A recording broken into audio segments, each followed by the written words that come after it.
औज़ुबिल्लाहिमिनश्शैतानिर्रजीम बिस्मिल्लाहिर्रहमानिर्रहीम। Dear students, अस्सलाम वालेकुम। आज का हमारा टॉपिक क्वेश्चन मार्क के हवाले से आपका हमारे मेन टॉपिक था वो पंक्चुएशन मार्क्स है। पंक्चुएशन मार्क लास्ट लेक्चर में मैंने बड़ी तफसील के साथ आपको बताया था कि इनकी तादाद 12 है अराउंड, और पहला आपने फुल स्टॉप लास्ट वाले लेक्चर में पढ़ा, और आज का आपका जो टॉपिक पंक्चुएशन मार्क्स में है वो है आपका question mark. What is the question mark? So let's come to know question mark.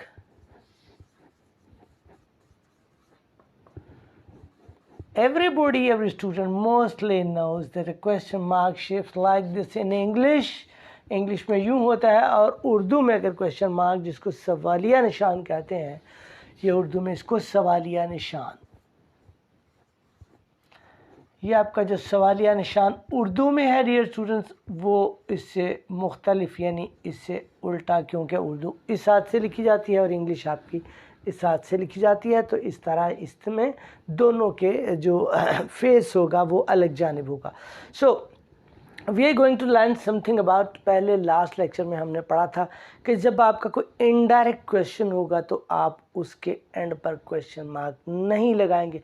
तो आज का जो आपका होगा वो होगा कि जब डायरेक्ट क्वेश्चन आपका होगा तो आप उसके एंड पर क्वेश्चन मार्क लगाएंगे। So number 1 question mark, I am writing it shortly, question mark, right?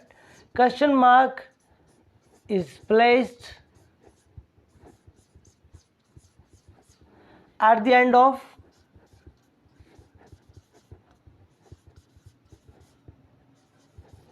direct question.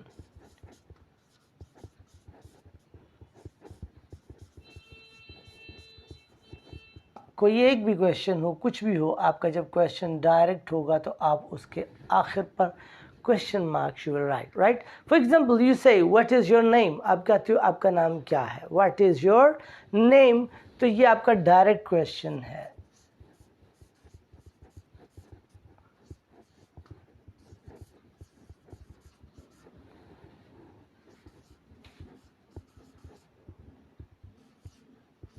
A question mark is placed like this, right? अब जब इस तरह का सवाल आपका होगा, डायरेक्ट क्वेश्चन, जो कल पढ़ा था वो इनडायरेक्ट था, तो डायरेक्ट ये भी है। What is your name, where do you live, what are you standing here for, what are you doing, आप क्या कर रहे हो, आप कहाँ खड़े हो, आप यहाँ क्यों खड़े हो, वगैरह। इस तरह के जब क्वेश्चन होंगे इनको डायरेक्ट क्वेश्चन कहते हैं। तो ऐसे डायरेक्ट क्वेश्चन के आखिर पर आप क्वेश्चन मार्क लगाते हो, सवालिया निशान लगाते हो। जब इनडायरेक्ट होगा तो उसके आखिर पर नहीं लगाएंगे। सम टाइम इट हैपन्स, बाज़ औक़ात ऐसा होता है that there is a series of statement, किसी एक बात की सीरीज़ होती है, राइट? एक पूरी पूरी एक लड़ी, एक चेन होती है, और चेन में क्वेश्चंस होते हैं, और उस चेन को somebody wants to emphasis, आप उसको जोर देना चाह रहे होते हैं। You want to stress your question, each of the part of your question you want to stress। जब आप तमाम सवालात जो सीरीज़ ऑफ क्वेश्चन है आप उसको स्ट्रेस देना चाह रहे हो, आप उसको एम्फेसिस करना चाह रहे हो, जोर देना चाह रहे हो, तो ऐसी सूरत में आप हर सवाल के आखिर पर क्वेश्चन मार्क लगाएंगे। फॉर एग्जांपल यू से आप कह रहे हो, जब सीरीज़ ऑफ क्वेश्चंस है, आप कहते हो उसमें व्हाट आर यू थिंकिंग, आप क्या सोच रहे हो, what are your challenges, right? आप या फेस द चैलेंजेस, चैलेंजेस का सामना कीजिए, like a brave man, be brave. तो ऐसे आप स्टेटमेंट दे रहे हो, तो ऐसी स्टेटमेंट्स जो होंगी उनके आखिर पर क्वेश्चन लाइक है ना, ये सब के सब, तो आप ऐसे में क्वेश्चन मार्क हर सीरीज़ के आखिर पर रखोगे। फॉर एग्जांपल मैं आपको पहले कह चुका हूँ कि आप कहते हैं व्हाट आर यू थिंकिंग, आप क्या सोच रहे हो, ठीक है? आपकी ये पूरी सीरीज़ हम बनाएंगे क्वेश्चंस की। What are you thinking,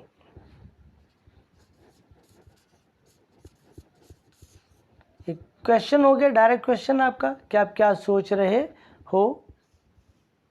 okay, तो अब आपका ये एक सवाल हो गया, बात वो चल रही है ऐसे ही। आगे आप कह रहे हो face the challenges,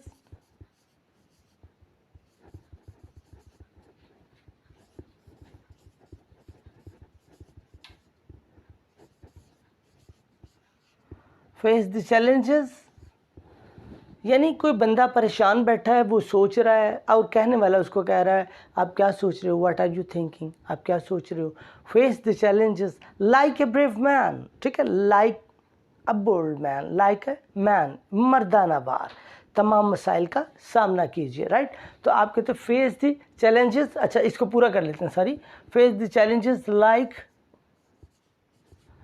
a man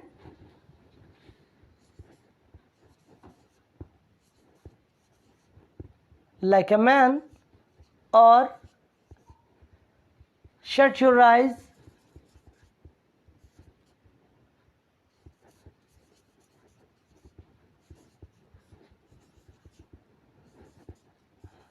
like, आंखें बंद कर लो, pigeon, pigeon। यहाँ पर क्वेश्चन मार्क हो गया, कहता अब क्या किया जाए। somebody is sitting feelings much worried, कोई बंदा बैठा है, लग रहा है बहुत परेशान है। आप गए हो, आपने जाते ही उसको बहुत सी बातें कही और आपने क्या कहा कि आप क्या सोच रहे हो, बहादुरी से मर्दाना वार मुकाबला किया जाए, या आप उससे पूछ रहे हो कबूतर की तरह आंखें बंद कर लीजिए और आखिर पे सोचिए द डेंजर इज़ ओवर, कि ख़तरा ख़त्म हो गया। ये भी लिख सकते हैं आगे, जितना मर्ज़ी लंबा कर ले। तो जितना भी आपके क्वेश्चन ऑफ सीरीज़ होंगे, आप उसको एम्फेसिस करने के लिए, जोर डालने के लिए, हर क्वेश्चन के आखिर पर आप जनाब क्वेश्चन मार्क लगाएंगे इस तरह से। और इसी तरह ही आप नेक्स्ट, ये आपके there are two things, right, जहाँ पर आपने लगाया है, एक ये और एक सेकंड आपका ये पोर्शन था। अब सम टाइम इट हैपन्स, बाज़ औक़ात ऐसा होता है that there is some doubt about any figure, there is some doubt about any number or about any word। जब आपको किसी लफ्ज़ के बारे में डाउट हो जाए, ठीक है, और वो कैसा हो, when any doubt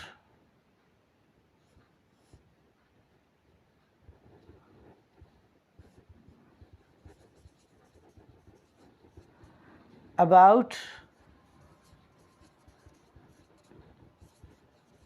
any number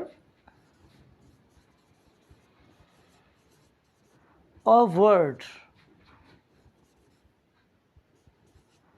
आप कोई लफ्ज़ बोल रहे हो या आप कोई नंबर बता रहे, नंबर से मुराद आप बात कर रहे हो किसी सन की, किसी ईयर की, किसी मंथ की, किसी डेट की आप बात कर रहे हो, उसमें कोई नंबर, कोई डिजिट आ गया या कोई वर्ड है जिस बारे में आपको डाउट है, और जब शक होगा तो ऐसे में आप क्वेश्चन पूछोगे।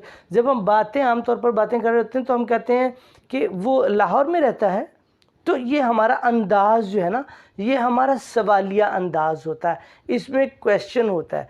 तो हम अपने लहजे में, अपने एक्सेंट में तो सवाल शो कर सकते हैं, लेकिन जब लिख रहे हैं और आपको डाउट है लिखाई के अंदर, खा वो हिंसा हो या कोई वर्ड हो, तो ऐसे में आपने ये इस्तफसार कर रहे हैं, there is some query about it, आपको उसके बारे में कुछ क्यूरी आ गई है, आपको डाउट है, आपको शक है, तो आपने जब रिटन में पूछना है कि मुझे शक है, it is not clear to me about the year or a word, एक ईयर, किसी सन, किसी डेट या किसी वर्ड के बारे में, तो ऐसे में आप क्वेश्चन मार्क लगाएंगे। For example, you are talking about the date of birth of anybody, आप किसी बंदे के बारे में, डेट ऑफ बर्थ के बारे में बात कर रहे हो, आप कहते हो आई थिंक कि वो फला फला सन में पैदा हुआ था, and you say he was born in such and such year, you write here he was born in, अब now there is some doubt, right, आपको क्यूरियस बारे में, आपको डाउट है कि कब पैदा हुआ था, आप कहते हो आई थिंक इन 1950, कि 1950 में पैदा हुआ। तो अब ऐसे में आप क्या करेंगे, आप क्वेश्चन लिखेंगे, लेकिन because there is doubt, it is not a question, in fact ये कोई सवाल नहीं कि जिसका जवाब दिया जाए, बल्कि एक डाउट है जिसको आपने शक है, जिसको आपने दूर करना है। तो ऐसा question mark, it should be enclosed in parenthesis, right, this is called, ये जो ब्रैकेट्स हैं कर्व्स में उसको बंद करना है, राइट, डाउट वाले सवाल को, जब आपको फिगर के बारे में या किसी वर्ड के बारे में आपको याद ना हो, डाउट हो, ऐसी सूरत में। और आखिर पे a question mark should never be placed, एक क्वेश्चन मार्क जो है वो कभी भी आप नहीं लगाएंगे आप लिखेंगे no question mark please, no question mark,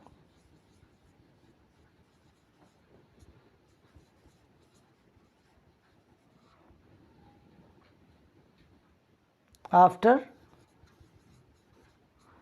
indirect question.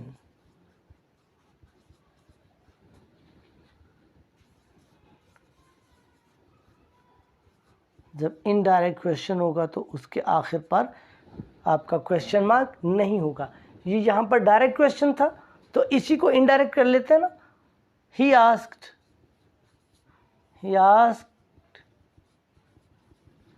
What's your name,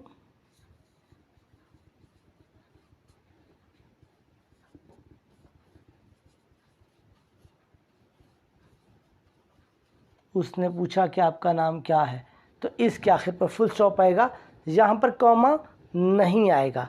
अगर आप कॉमा लगाते हो तो वो गलत होगा। ओके, इस तरह से क्वेश्चन मार्क के बारे में थोड़ी मालूमात थी। मुझे उम्मीद है आपको अच्छा लगा होगा और आपके इल्म में ज़रूर इजाफ़ा हुआ होगा। इंशाल्लाह कल मिलते हैं दोबारा अपने पंक्चुएशन मार्क्स नेक्स्ट वाले के साथ। सी यू अगेन, अल्लाह हाफिज़।